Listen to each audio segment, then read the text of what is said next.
நம்ம கூட ராஜசேகர் சார் இருக்காரு, 324 கவர்னர் சார். எப்படி இருக்கீங்க? நல்லா இருக்கேன் சார், நல்லா இருக்கேன்.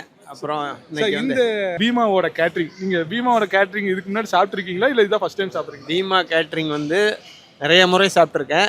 அதை ரொம்ப அவர் எங்கள் ஊரை சேர்ந்த ஒரு பொள்ளாச்சிக்காரரு, நிறைய முறை சாப்பிட்ருக்கேன். அதனால் என்ன பண்ணேன்னா, ஆகஸ்ட் 2ஆம் தேதி அன்னைக்கு பொள்ளாச்சியில் நான் என்னுடைய அமைச்சரவை பதவியேற்பு விழா நடந்தது பொள்ளாச்சியில். ஆமாம், அதுக்கு அவரை தான் சாப்பாடு கொடுத்துருந்தேன்.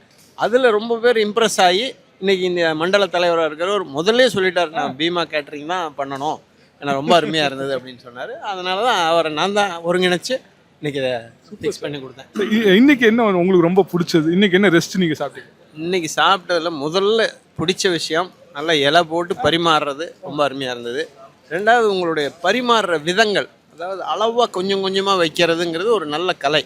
சும்மா அள்ளி வச்சோம்னு வைங்களேன், மூஞ்சில் அடிச்ச மாதிரி ஆயிடும். அது இல்லாமல் அளவாக பரிமாறுறதுங்கிறது ஒரு நல்ல கலை. அந்த டிஸ்பிளே தான் ரொம்ப இம்ப்ரெசிவாக இருந்தது. பாயிண்ட் 1. அதனால் பிரியாணி அருமையாக இருந்தது. ஆமாம், அதேமாதிரி உங்கள் ஸ்வீட் வந்து எக்ஸலண்ட், ஸ்வீட் அருமையாக இருந்தது. அப்புறம் ஒவ்வொரு விஷயங்களும் சிக்கன் 2-3 வெரைட்டினாலும் கொஞ்சம் கொஞ்சமாக வச்சது ரொம்ப இருந்தது. வேணுங்கிறவங்க மறுபடியும் வாங்கி நல்லா இருந்தது. ரொம்ப மொத்தத்தில் உங்களுடைய டிஷ்ஷஸ் எல்லாமே அருமை, பிரமாதமாக இருந்தது. நல்லா இருந்தது. Thank you so much sir.